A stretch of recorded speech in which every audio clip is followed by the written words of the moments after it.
Hello everyone, Amanda here. Thanks for joining me. So today I'm starting the tutorials for the construction part of the Ocean Spray Hybrid Journal. Now you can use whatever papers you like and follow along. Video 1 is already out, and that is the cover and the binding section. Okay, so you need to watch that. The measurements for those are not on the cutting guide because I explain in the video relating to this cover because the size can change depending on your journal page sizes. Okay, so the cutting guide, I will link it in the description box below. It is completely free. You may leave a donation if you desire. Not essential. So you print it out, read it carefully, watch the video through before you start doing anything. You can cut these parts out. I am 100% confident that these measurements are all correct, so you can pre-cut and pre-score everything, okay, so that you're all ready. So I've done them in sections. So you've got inside of front cover, back cover, and then you've got the middle folio element, and then each one is lettered. So you cut them, okay, you write the letter on with pencil and bundle them together in the sections. Inside front cover, one bundle, back cover, another bundle, folio element, another bundle. That way you won't get mixed up. Okay, really important. I just mark them with pencil. If you do it right in the middle, it will be covered with pattern paper. Nobody will see it. What else do I need to tell you? When I come to do the base page pocket for the folio element that's going to go on here, you need to really pay attention to that video and watch it all the way through because your sizing could change. Okay, today's video we're going to do the front cover and the back cover, and I'll do this in another tutorial so that it's not heaps of information all at once. I will save all of these videos to one playlist, which I will link below. That playlist will also be linked underneath this cutting guide in the description box on my Ko-fi. So you can always go and find it again. But I suggest that you save my playlist to your playlists on your YouTube, and then it's there forever. Have I covered everything? I work in inches, okay? I don't convert them to centimetres. If you're not confident in using inches, I would just say use your ruler. You've got centimetres on one side, inches on another. And same with your trimmers. You've got inches on one side, centimetres on another. If you don't understand the breakdown of inches when it comes to things like half an inch, quarter of an inch, etc., I will link a video in the description box below that explains it step by step so that you can teach yourself how to use inches if you're not confident with them. Does that cover everything? I think that covers everything. So I'll get myself set up and get my glue ready, and we will begin. Back in a minute. So just before we start, I just want to explain a little bit on the cutting guide. So you will see it says, for example, when you come to scoring, it will say along the such and such side. So this measures 4 3/4, for example. So for piece A, it says along the 4 3/4 side, score at half an inch. So you find the 4 3/4 side, and that should be at the top of your scoreboard, not down here. That's not how I was taught to do it. So along the 4 3/4 inch side, you're scoring at half an inch. So that's how you do it. Okay. Just one more thing, if you are a letter size user and you've made your journal covers taller than mine, check out the first video. You might need to adjust some of the sizes of some of the items ever so slightly. Although if you did them the same size, as long as you've got this nice border, it should work fine. Okay, it shouldn't be a massive problem because at the end of the day, there's not that much difference between letter size and A4. It's not huge. It's not like it's a mile difference. It's minimal. Okay, so I'm getting piece A and piece B. Okay, so I'm just going to move my cover. So what you want to do is, if you're going to use tape, add your tape. Okay, and then we're going to burnish. So piece A and piece B, we'll do them in tandem. Fold the score line and burnish, and you put in your tape on this bit, and then you're folding it under. I'm going to be using a combination of tape and glue. You might think, well, that's a waste, but the tape helps things kind of adhere down quickly, because obviously I haven't got time to wait for things to dry. I'm going to have to layer things on top of things, so the tape will help me. But I'm not confident always that I'm going to get it straight, so I need wiggle room. So in some instances, I'll add glue as well, okay? If you're using only glue for everything, when it comes to things that stack on top of each other, you will want to leave the bottom layer to dry first, then put the next layer, okay? And then allow that to dry before you go any further, because you don't want stacks and stacks of things with wet glue. It will warp, okay? That's quite important. Right, so A and B. So B is going, let me just get my sample. I think B is going to the left and A goes to the right. Let me just check. Yeah. So B is going to go to the right side and A is going to go to the left side. You'll note that one's wider than the other. B is going to go under A. These strips you just attach to the cover, okay? So we're going to attach B first. So B wants to go, you want to centralise it because I've cut them a little bit smaller. So I'm just going to turn my journal that way. It makes it easier. So there's my gusset there, okay? So I want to centralise this. I want it straight. I don't want it in the gusset. I don't want it right up against the gusset. I just want it a hair width away, okay? And I want an even border, top and bottom of approximately, I think it's about 1/8 of an inch, okay? And now if my hair gets in the shot, then my hair gets in the shot, okay? I've tied it up. Right, so if you get that down straight first, you should be fine, okay? So there you go. You can see that tiny. Just make sure that the spaces are even, okay? So now I'm going to do the A piece. I've not felt the need to have any glue extra on here for wiggle room. I'm kind of semi-confident that I can get that straight. So this is my cover. I'm just going to tilt it to the side, okay, so that I can see. That I'm going to turn it all the way around. And what we want to do is we want this piece to line up with this top and bottom. And we want it just the same border that you've got here and here. You want the same border for this here, okay? In fact, let me just check, because this pocket is going to go inside. So let me just check. So this pocket's going to go in here. We need a little bit of space. Does this need to go right up to the edge? I think we're going to have A right up to the edge, okay? We're not leaving a gap. We're going to have it right up to the edge, but you want it straight, top and bottom with B, and as close to the edge of your cover as you can, but make sure it's straight, okay? I'm going to move it over. The reason being, there's a pocket going in, and we want room for that, the flaps to close without the pocket crashing and getting in the way. So right up to the edge, okay, more or less. And is that straight there? I'm happy with that, okay? Right, so I'm just going to burnish that. Not all of these will be covered, so we're going to leave 1/8 of an inch gap. When we're laying our paper, it's all going to get covered. So now we've got D, which is a pocket that's going to go inside. So you've cut and scored according to the cutting guide. We're going to grab our scissors, oops, and where these lines intersect, you'll see you've got a cross or an X. So you're going to cut right across the middle of that X at a slant, okay, like that, and like that. Then fold them over, make sure they're not overlapping, which mine are all right, and give it another burnish to make sure that that lays down lovely and flat. Okay, lovely and flat. This is, I'm using quite thick cardstock. I think this is 250.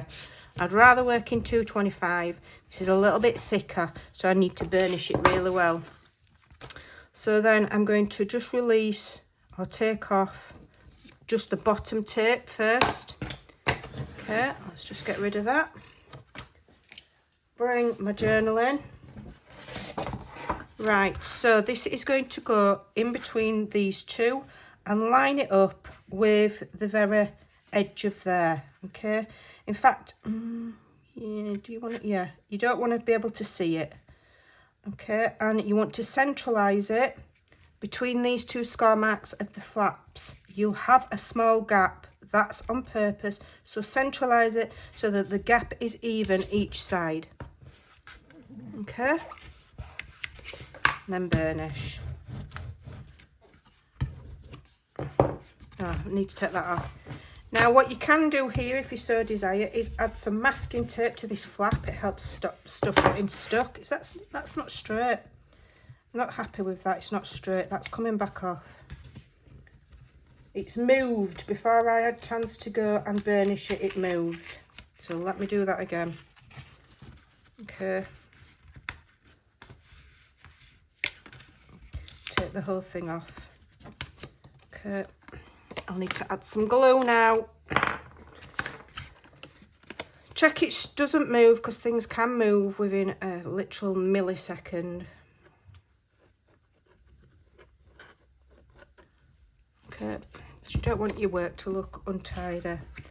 So I want it flush with these two flaps, okay, and fairly straight and central. Okay, so I need to press that and make sure it doesn't move. It moved because I opened it to tell you about. You can put washi tape on there so that what you put in your pocket doesn't crash, if you so desire. Okay, let me just check that it hasn't moved. No, it hasn't moved. It's down now and it's not moving. Okay, so now I can remove the tape from the side pieces. 1, 2, tuck them in, lift it up and press and burnish. Okay, so you've got a pocket and then you've got 2 flaps so far. So now you've got your C piece. I've tried to keep it really simple, and I've done it so that we're layering pieces on top of pieces, so we don't have to do silly gussets like 1/8 of an inch or 1/4 of an inch that you sometimes have to do to make sure things are closed nicely. I've managed to design this so we don't have to do that. Okay. Okay, still not perfect, but it'll do. So on this C piece, we're going to fold and burnish. I'm going to remove that piece there. I'm going to add a little bit of glue so I've got extra wiggle room,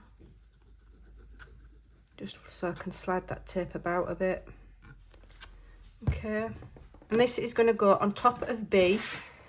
Okay, and it's going to keep A shut.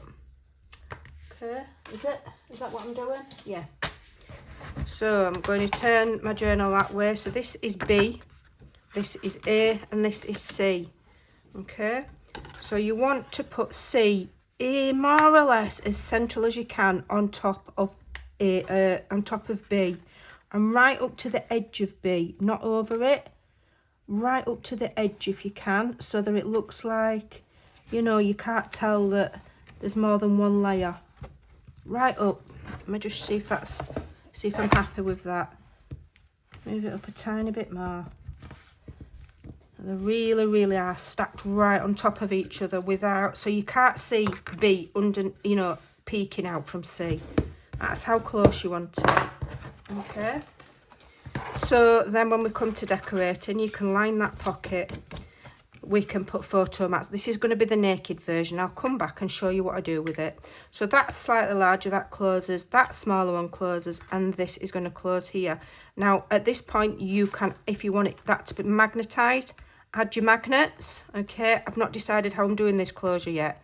I might do something else, but what I can do is just clip those together. Can't really clip those together, so they're just out of my way. Okay, all right, so now we're going to work on the back piece. So I'm going to grab my pieces. So these are my pieces. Let me remind myself what we're doing. H, okay, I've got it here. So your first piece is going to be E. You've got scores top and bottom, so you want to burnish those. No need to mitre because it's a straight across. kind of an affair. Okay, get off. So let me see how I've measured it, how I've sized this. I've sized it to go edge to edge. Right, I've sized this to have a small border, okay? So basically, you want it to be lined up with the edge of your, where your binding spine bit was. It's the same height as that, okay? And you want it central, between the lip of the cover and where the gusset starts. So it wants to be in the middle, okay? So we're centralising it. So I always lay it down first and have a look so that I can train my brain to where it needs to go. So I'll remove the top one first, okay? And the bottom one's still got tape on.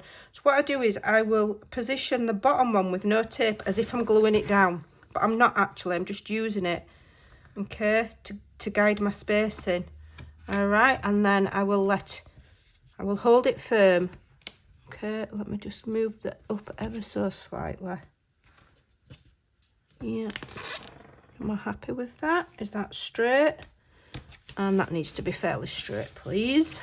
Okay, and then we can remove the tape from there. I've kept it really basic, but we're going to make it look awesome with how we... If you've seen my nostalgic one that I did last year, you know, it was turned out so amazing because of the papers and how we decorated it. And I'm going to do the same again. Right, so that's E. So that's a big, massive belly band, okay, for your large photo mats. All right. I'll show you. It will go... Have I got a spare piece? It will, you know, you can put your large photo mats in there like that, okay? Right. So now we want E... Let me get these in order. E, that's F, G and H. So F is super simple, okay? Now we've got a 1 inch score mark there for this flap. You would think that you put your tape there. We're not. We'd put in tape on the back because I'm going to adhere that and I want that flap to lift up. So I'm not doing it the traditional way, like that, with the flap that way. We're having the flap that way, okay? So that's not a mistake. That I've done that on purpose, so that when we layer in our paper, we can layer our paper there and there, make a frame and have a different pattern paper there so that it looks nice. It's part of my design, okay? Right, so I don't think I've done it wrong, and it is 1 inch so that when we layer the paper, it looks pretty awesome.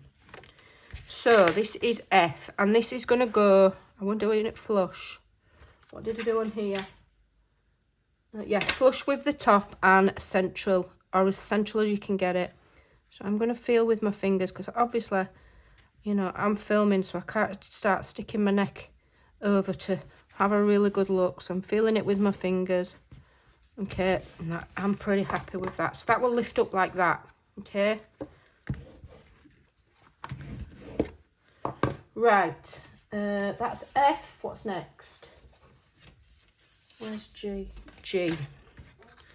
So G is a pocket, okay? So folding and burnishing, we're going to cut again across the X. Pretty typical for a pocket. We're making sure that they don't overlap. Okay. We are burnishing it within 1 inch of its life. Really, really strong burnishing so that it lays nice and flat. Okay, get rid of that. Bring this in. What have I done? Have I put it flush with the bottom? Okay, and then we're going to put this flush with the bottom. Okay, so lifting F up, and it is flush with the very bottom of this belly band. Okay, flush with the bottom and flush side to side with this belly band. Okay. Okie-dokie, try and get it straight. And again, when you're layering it on top of things, you kind of want this to be the new layer. You don't want to, you know, if you lift it up a bit and you don't stick it on right on top, you will be able to see a tiny lip of E underneath. You don't want that, okay? You don't want it. I mean, if it does, you know, it's not the end of the world, but it just looks nicer if you can get it right. I don't always get it right, so don't worry. I'm not expecting perfection. Okay, you'll just get detention if you don't get it right, and you'll have to do it all over again. No, I'm only kidding. All right, so there we go. So now that's on there. And so now the last piece for today, and then I'll let you have a break, and we'll do the hard bit tomorrow. So make sure you come back. So this is H. So H is going to go onto G. Okay, you've got your flap there, you're folding that under, and it's going to go lined up with the very corner and the bottom of G like that. Okay, I just thought it'd look really cool. You know, when we're like lining our pattern paper or our photos, we've got this kind of like offset look. I've designed this so we've got a bit of a grid look. We can do some paper piecing, and I just thought it'd look cool. So it's just a simple flap. It'll hold a whatever 4x6, I think. Is that a 4x6? I don't know. Maybe smaller, but I just thought it'd look cool. Okay. So I'm kind of thinking about the decorating process as well, and how we can make things look interesting. So very corner of that G pocket, and we're just sticking this right over top. Over the top. I sound Canadian. Canadians say over top. I'm going to put some glue on here because I'm not convinced I'm going to get it perfectly straight. And I want it straight. I really do want this to look nice. Right. So very, very corner. Again, I want it to look like it's a complete new layer, so you can't see G underneath. Okay. And there we go. So that's going to go like that. And again, whether we magnetise it, whether I do something like another, I don't know yet. Okay, but if you want to magnetise it, if you want to steam ahead, you can magnetise it. I don't know whether I might add another flap closure here that comes around with like a banner on or something and put my magnet there. I don't know. So I'll leave that until I've decided. So that's it for today. We're going to do all of this section tomorrow because it's quite a large section. Let me grab my sample. So here's my sample. So we've got all of this work to do tomorrow. Okay, so I thought I'd break it up, and then this will slide on there, and we will have folio, flips, full folio element, another one there, and then we're going to put our journal signatures either side. Okay, right, that's it for today. Class dismissed. I'll see you back again tomorrow. Bye for now.